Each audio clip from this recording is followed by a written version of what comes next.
एक वास्तविक संत एक ट्रेन में सफर कर रहे थे।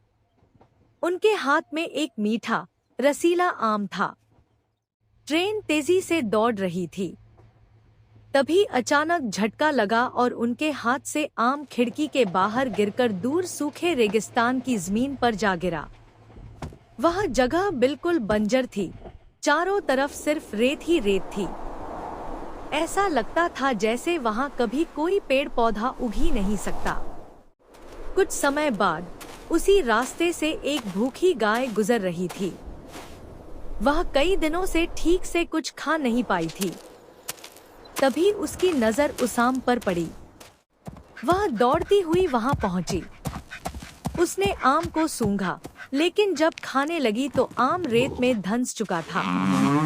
गाय ने अपने मुंह से आम के ऊपर थोड़ी मिट्टी डाल दी और आगे बढ़ गई।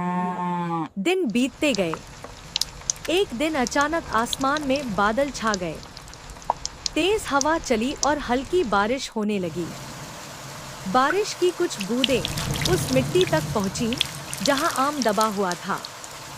धीरे धीरे उस बीज को नमी मिलने लगी। कुछ दिनों बाद उस सूखी जमीन में एक छोटी सी हरी कोमपल निकल आई। समय बीतता गया।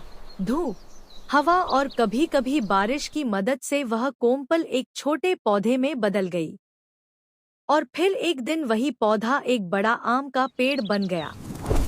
अब उस बंजर रेगिस्तान में छांव थी, ठंडी हवा थी और मीठे आमों से भरा एक पेड़ था।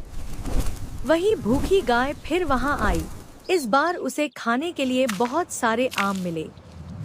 धीरे धीरे वहां पक्षी आने लगे।